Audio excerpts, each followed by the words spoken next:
ಹಿಂದೆ ಅರ್ಥ ಸಚಿವರು ಕೂಡ ಆಗಿದ್ದಂಥವರು ಪಿ ಚಿದಂಬರಂ ಬಜೆಟ್ ಬಗ್ಗೆ ಲೇವಡಿ ಮಾಡಿದ್ದಾರೆ.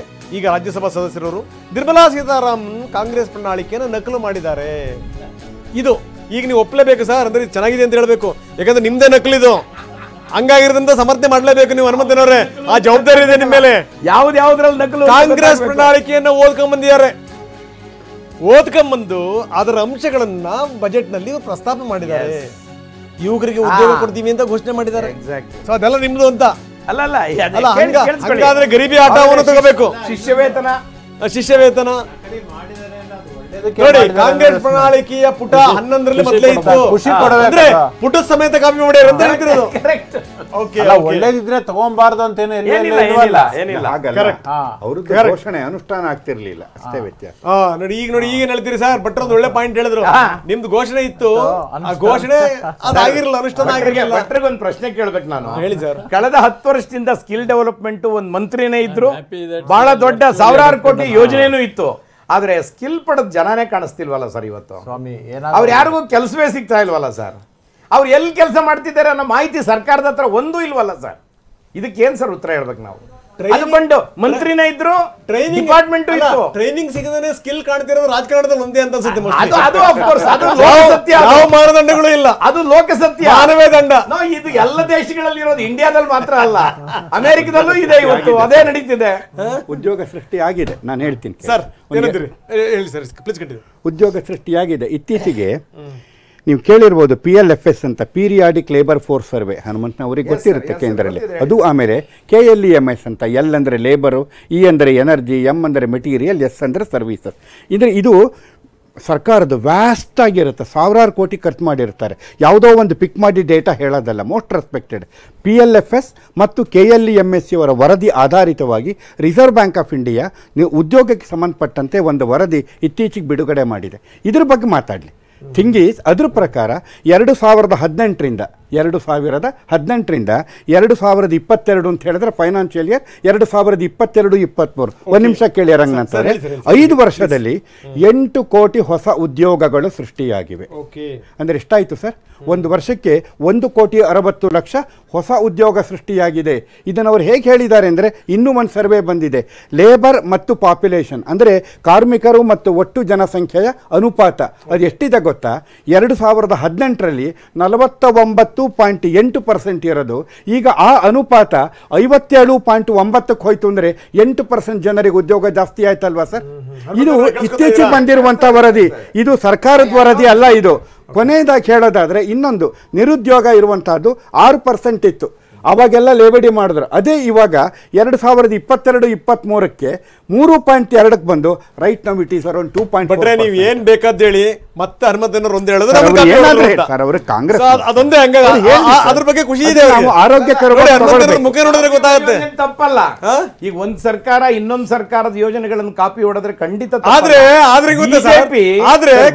ಕಾಪಿ ಹೊಡೆದಿರೋರು ಓದಿರೋರಿಗಿಂತ ಜಾಸ್ತಿ ಮಾರ್ಕ್ಸ್ ತಗೋಬಾರ್ದು ಅಂತ ಹೇಳ್ತೀರಿ ನೀವು. BJP Congress very interesting. Copy ಹೊಡೆಯೋರು ಬಿಜೆಪಿ ಎಲ್ಲಾ UPA ಸ್ಕೀಮ್ಗಳನ್ನೇ ಕಾಪಿ ಹೊಡೆದಿರೋದು. ಇದೇನು ಹೊಸದಲ್ಲ. ಅವ್ರೆಲ್ಲಾ ಯಾವ ಸ್ಕೀಮ್ ಅಲ್ಲ ಅಂತ ಹೇಳಿ ನನಗೆ ಹೇಳ್ತೀನಿ. ಅವ್ರು ಹೇಳಿ ವಿಚಾರ ಬೇರೆ ಅಲ್ಲ ಸರ್. ಇಲ್ಲ ಸರ್, ನೀವು ಹೇಳಿರೋದು ಕರೆಕ್ಟ್. ವ್ಯತ್ಯಾಸ ಇಷ್ಟೇ, ಅವರು ಘೋಷಣೆ ಮಾಡ್ತಿದ್ರು, ಅನುಷ್ಠಾನ ಮಾಡ್ತಿರ್ಲಿಲ್ಲ. ಇಲ್ಲ ಆಗ್ತಾ ಇದೆ. ಮೇನ್ ವ್ಯತ್ಯಾಸ ಉದಾಹರಣೆ.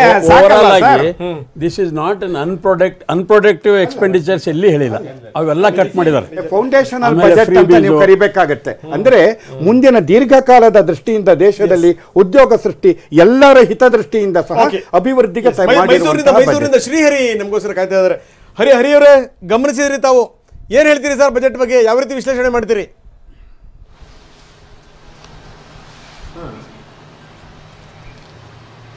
ಎಸ್, ಕರ್ನಾಟಕದಿಂದ ಶ್ರೀಹರಿಯವರ ಸಂಪರ್ಕ ಸಾಧ್ಯ ಆಗ್ತಾ ಇಲ್ಲ. ಮತ್ತಷ್ಟು ನಾನು ಚರ್ಚೆ ಮಾಡ್ತೀನಿ. ಎಲ್ಲ ಘೋಷಣೆಗಳಿದೆಯಲ್ಲ, ಘೋಷಣೆಗಳು ಅನುಷ್ಠಾನ ಆಗ್ಬಿಟ್ರೆ ಹೆಂಗಿರುತ್ತೆ ಅಂತಂದ್ರೆ ನಿಜಕ್ಕೂ ಭಾರತ ಸ್ವರ್ಣ ಭೂಮಿ ಆಗುತ್ತೆ. ನೀವು ಅದೇನು ಅಂದ್ರೆ ದಿಕ್ಸೂಚಿ ಯಾವ ರೀತಿ ಇದೆ, ಯಾವ ಕಡೆ ನಾವು ಹೋಗ್ತಾ ಇದ್ದೀವಿ, ಅದನ್ನು ಮಾತ್ರ ಹೇಳಲಿಕ್ಕೆ ಸಾಧ್ಯ ಅನ್ನುವಂಥದ್ದನ್ನು ಕೂಡ ನಾವು ಗಮನದಲ್ಲಿಟ್ಕೋಬೇಕು. ಯಾಕಂದರೆ ಭಾರತದಂಥ ದೊಡ್ಡ ದೇಶದಲ್ಲಿ ಹೇಳಿದ್ದನ್ನೆಲ್ಲವನ್ನೂ ಕೂಡ ಇಂಪ್ಲಿಮೆಂಟ್ ಮಾಡುವಂಥದ್ದು ಬಹಳ ಕಷ್ಟ. ನಮ್ಮ ಮನೆಗಳಲ್ಲಿ 3 ಮತ್ತೊಂದು ಜನ ಇರ್ತೀವಿ ನಾವು. ಆ 1 ಜನ ಅವ್ರನ್ನ ನಿಭಾಯಿಸುವಂಥದ್ದು ಇದೆಯಲ್ಲ, ಆರ್ಥಿಕ ವಿಚಾರಗಳಿಗೆ ಸಂಬಂಧಪಟ್ಟಂಗೆ ನನಗನ್ಸುತ್ತೆ ಕೆಲವ್ರ ಮನೆಯಲ್ಲಿ ಮಕ್ಕಳು ಜಾಸ್ತಿ ಇದ್ದಾಗ ಅವ್ರ ಅಪ್ಪನೇ 2 ಬಜೆಟ್ ಮಂಡಿಸ್ಬೇಕು ಏನೋ ಅಂತೇಳಿ ಅಂತ. ಇಷ್ಟೆಷ್ಟು ಫೀಸು, ಪುಸ್ತಕ, ಏನು ಖರ್ಚು ವೆಚ್ಚ ಸಾಮಾನ್ಯ ಸಂಗತಿ ಅಲ್ಲ. ಇಂಥದ್ರಲ್ಲಿ ದೇಶವನ್ನು ಮುನ್ನಡೆಸುವಂಥದ್ದು ಇದೆಯಲ್ಲ, ಅದೊಂದು ದೊಡ್ಡ ಜವಾಬ್ದಾರಿ. ಖಂಡಿತವಾಗಲೂ ಅದು ನಿಭಾಯಿಸುವಂಥದ್ದೇನು ಸಾಮಾನ್ಯ ಸಂಗತಿ ಅಲ್ಲ. ಬನ್ನಿ, ಶ್ರೀಹರಿ ಆಗಲೇ ಮಾತಾಡೋಕ್ಕೆ ಶುರು ಮಾಡಿದರು.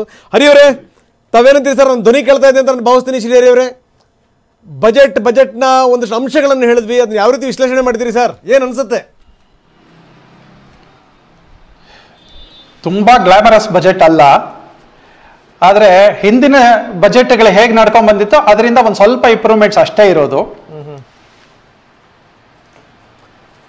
ಸರ್ ಹೋಗ್ಲಿ, ಸಾಧಾರಣ ಜನಕ್ಕೆ ಅಂದ್ರೆ ಗ್ಲಾಮರ್ ಇಲ್ದಿದ್ರು ಕೂಡ, ಹರಿಯರೇ, ಗ್ಲಾಮರ್ ಇಲ್ದಿದ್ರು ಕೂಡ ಅಟ್ಲೀಸ್ಟ್ ಆರ್ಥಿಕತೆಯ ಗ್ರಾಮರ್ ಇದೆಯಾ? ಗ್ರಾಮರ್ ಇದೆ, ಸ್ಟ್ರೆಂತ್ ಇದೆ. ಕೆಲವು ಲಾಂಗ್ ಟರ್ಮ್ ಘೋಷಣೆಗಳನ್ನ ಮಾಡಿದ್ದಾರೆ. ಲಾಂಗ್ ಟರ್ಮ್ ಘೋಷಣೆಗಳಲ್ಲಿ ಇಂಡಸ್ಟ್ರಿಯಲ್ ಹಬ್ಸ್ ಮಾಡಬೇಕು ಅಂತ. Okay okay. ಆಮೇಲೆ ಡೈರೆಕ್ಟ್ ಬೆನಿಫಿಟ್ ಟ್ರಾನ್ಸ್ಫರ್ 2 ಲಕ್ಷ ಕೋಟಿ ಪ್ರೊವೈಡ್ ಮಾಡಿದ್ದಾರೆ. ಅದು employment opportunity for 1 lakh crore ಆಗುತ್ತೆ. ಮತ್ತೆ ತಾವು ಹೇಳಿದ ಹಾಗೆ ಇದು ಬುಕ್ಸ್ ಅಲ್ಲಿ ಇದೆ, ಇಂಪ್ಲಿಮೆಂಟೇಷನ್ ಬರಬೇಕಾದ್ರೆ ಎಲ್ಲರೂ ಇನ್ವಾಲ್ವ್ ಆಗಬೇಕು. ಸ್ಟೇಟ್ ಗವರ್ಮೆಂಟು ಇನ್ವಾಲ್ವ್ ಆಗಬೇಕು, ಸೆಂಟ್ರಲ್ ಗವರ್ಮೆಂಟು ಇನ್ವಾಲ್ವ್ ಆಗಬೇಕು. ಆನ್ಲೈನ್ ಟ್ರಾನ್ಸಾಕ್ಷನ್ಸ್ ತುಂಬ ಚೆನ್ನಾಗಾಗುತ್ತೆ, ಬಿಕಾಸ್ ಅದರ ಹಾಕದಂಥ TDS ಅನ್ನು ವಿಡ್ರಾ ಮಾಡಿದ್ದಾರೆ. ಅಂದರೆ ಜಾಸ್ತಿ ಆಗುತ್ತೆ, 1ಕ್ಕೆ 100 ಪಟ್ಟು ಜಾಸ್ತಿ ಟ್ರಾನ್ಸಾಕ್ಷನ್ಸ್ ಆಗುತ್ತೆ. ಆಮೇಲೆ ಇಂಟರ್ನ್ಶಿಪ್ ಫಾರ್ 1 crore ಯೂತ್ ಕೊಟ್ಟಿದ್ದಾರೆ, 500 ಕಂಪನಿಗಳು. ಅದು ಒಂದು ಸ್ವಲ್ಪ ಅಡ್ವಾಂಟೇಜ್ ಆಗುತ್ತೆ. ಫಾರ್ಮರ್ಸ್ ಟ್ರೈನಿಂಗ್ ಪ್ರೋಗ್ರಾಮ್ ಅಂತ ಇದೆ, ಅದು ಅನುಕೂಲ ಆಗುತ್ತೆ. ಎಜುಕೇಷನ್ ಲೋನ್ಸ್ ಅನುಕೂಲ ಆಗುತ್ತೆ. ಬಟ್ ದೊಡ್ಡ ಬೂಸ್ಟ್ ಇನ್ಫ್ರಾಸ್ಟ್ರಕ್ಚರ್ಗೆ ಇನ್ನೂ ಸಿಕ್ಕಿಲ್ಲ. ಮತ್ತು ಕನ್ಸ್ಟ್ರಕ್ಷನ್ ಇಂಡಸ್ಟ್ರಿಗೆ ನಮಗೆ ಬೂಸ್ಟ್ ಸಿಕ್ಕಿಲ್ಲ. ಹೊಸದು ಯಾರಾದರೂ ಇಂಡಸ್ಟ್ರಿ ಮಾಡಬೇಕು ಅಥವಾ ಬಿಸ್ನೆಸ್ ವೆಂಚರ್ಸ್ ಮಾಡಬೇಕು ಅಂತಂದರೆ ಇವತ್ತು ಒದ್ದಾಡಿ ಸಾಯ್ತಾರೆ. ರೇಟ್ಸು, ಇನ್ಫ್ಲೇಷನ್ ರೇಟ್ ಸಿಕ್ಕಾಪಟ್ಟೆ ಇದೆ, ಅದನ್ನು ಅಡ್ರೆಸ್ ಮಾಡಿಲ್ಲ. GST ಸ್ಲ್ಯಾಬ್ಸನ್ನು ಒಂದು ಸ್ವಲ್ಪ ಇಳಿಸಿದ್ರೆ ಅನುಕೂಲ ಆಗುತ್ತೆ. ಇದೆಲ್ಲ ಪ್ರಾಕ್ಟಿಕಲ್ ಆಗಿ ಇಲ್ಲಿವರೆಗೂ ನಾವೆಲ್ಲ ನೋಡ್ಕೊಂಡು ಬಂದಿರುವಂಥದ್ದು. ಅದಕ್ಕೆ ಬೂಸ್ಟ್ ಕೊಟ್ಟಿದ್ರೆ ಅನುಕೂಲ ಆಗ್ತಾ ಇತ್ತು. ಇದು ಎಕ್ಸ್ಪೆಕ್ಟೇಷನ್ ಫ್ರಮ್ ದ ಇಂಡಸ್ಟ್ರಿ.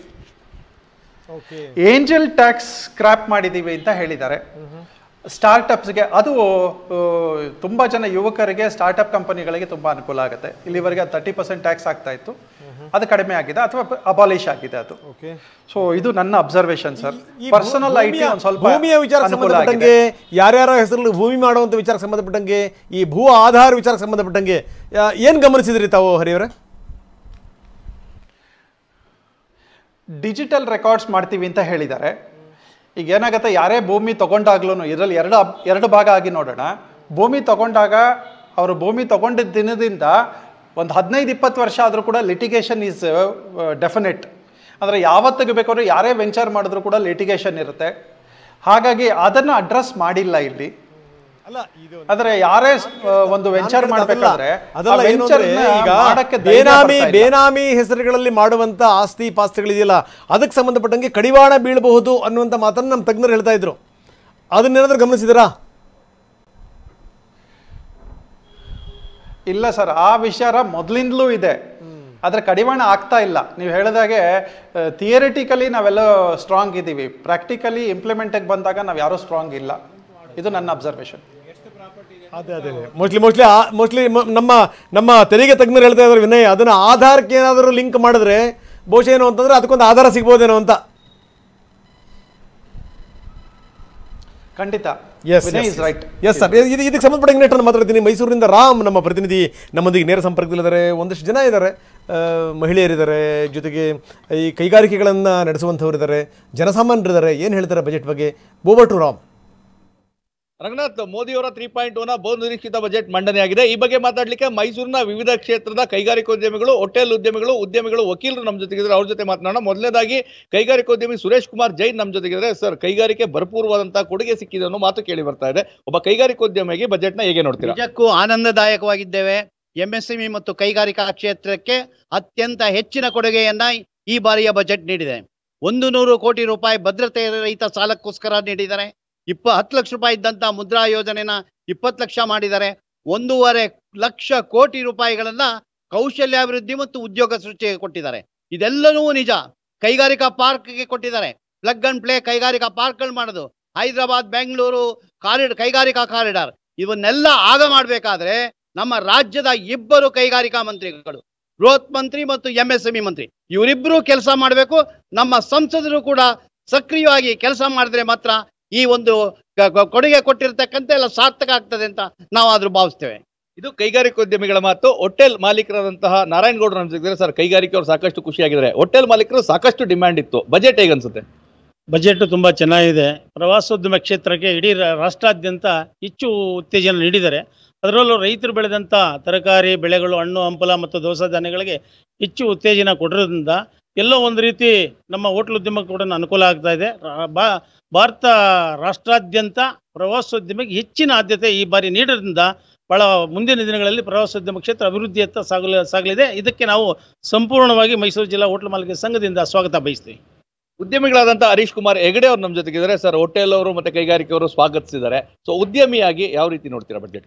ಈ ಸರ್ತಿ ಮಂಡಿಸಿರ್ತಕ್ಕಂಥ ಕೇಂದ್ರ ಸರ್ಕಾರದ ಬಜೆಟ್ ಆಶಾದಾಯಕವಾಗಿದೆ ಮತ್ತು ಜನರಿಗೆ ಅನುಕೂಲವಾಗ್ತಕ್ಕಂಥ ಬಜೆಟನ್ನು ಮಂಡಿಸಿದ್ದಾರೆ.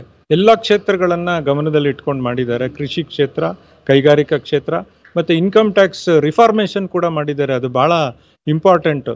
ಯಾಕೆಂತ ಹೇಳಿದ್ರೆ ಟ್ಯಾಕ್ಸ್ ಟೆರರ್ ಕಂಟ್ರಿ ಅಂತಕ್ಕಂಥದ್ದು ಎಲ್ಲ ಕಡೆ ಇತ್ತು. ಅದನ್ನು ಇವರು ಸರಳೀಕರಣಗೊಳಿಸಿ ಟ್ಯಾಕ್ಸ್ ರಿಫಾರ್ಮ್ ಮಾಡಿರ್ತಕ್ಕಂಥದ್ದು ಭಾಳ ಒಳ್ಳೆಯ ಬೆಳವಣಿಗೆ. ವಕೀಲರಾದಂಥ HN ವೆಂಕಟೇಶ್ ನಮ್ಮ ಜೊತೆಗಿದ್ದಾರೆ ಸರ್. ವಕೀಲರಾಗಿ ಈ ಒಂದು ಬಜೆಟ್ನ ಯಾವ ರೀತಿ ನೋಡ್ತೀರಾ? ಇತ್ತೀಚಿನ ದಿನಗಳಲ್ಲಿ ಕೇಂದ್ರ ಸರ್ಕಾರ ಕೊಯಲೇಷನ್ ಗೌರ್ಮೆಂಟ್ ಇದೆ. ಆ ಕೊಯಲೇಷನ್ ಗೌರ್ಮೆಂಟಲ್ಲಿ ಪ್ರಣಾಳಿಕೆ ಮತ್ತು ಬಡ್ಜೆಟ್ಗೂ ವೇರಿಯೇಷನ್ಸ್ ಆಗ್ತದೆ, ಡಿಫ್ರೆನ್ಸ್ ಬರ್ತಾ ಇದೆ. ಇದನ್ನು ಹೇಗೆ ತುಲನೆ ಮಾಡ್ತಾರೆ ಅನ್ನೋದು ಚರ್ಚೆಗೆ ವಿಷಯ ಆಗಿದೆ. ಇಂಪ್ಲಿಮೆಂಟ್ ಆಗ್ತದೆ ಅನ್ನೋದು ಒಂದು ಚರ್ಚೆ. ರಂಗನಾಥ್, ಇದು ಮೈಸೂರಿನ ವಿವಿಧ ಕ್ಷೇತ್ರದಲ್ಲಿರುವಂತಹ ಗಣ್ಯರ ಒಂದು ಮಾತುಗಳು. ಬಹುತೇಕರು ಈ ಒಂದು ಬಜೆಟ್ ಅನ್ನ ಸ್ವಾಗತಿಸಿದರೆ, ಮತ್ತೊಂದು ಕಡೆ ಎಲ್ಲೋ ಒಂದು ಕಡೆ ಇತ್ತೀಚಿನ ದಿನಗಳಲ್ಲಿ ಈ ಬಜೆಟ್ ಮತ್ತೆ ಪ್ರಣಾಳಿಕೆ ನಡುವೆ ವ್ಯತ್ಯಾಸಗಳು ಕಂಡು ಬರ್ತಾ ಇಲ್ಲ. ಜನಪ್ರಿಯವಾದಂತಹ ಬಜೆಟ್ ಏನೋ ಕೊಟ್ಟಿದ್ದಾರೆ, ಆದ್ರೆ ಇಂಪ್ಲಿಮೆಂಟೇಷನ್ ಪಾರ್ಟ್ ಯಾವ ರೀತಿ ಇದನ್ನ ಜಾರಿಗೆ ತರ್ತಾರೆ ಅದ್ರ ಮೇಲೆ ಅದು ನಿರ್ಧಾರ ಆಗ್ತದೆ ಅನ್ನೋ ಒಂದು ಅಭಿಪ್ರಾಯವನ್ನು ಸಹ ವ್ಯಕ್ತಪಡಿಸ್ತಾ ಇದ್ದಾರೆ. ರಂಗನಾಥ್, ಧನ್ಯವಾದ.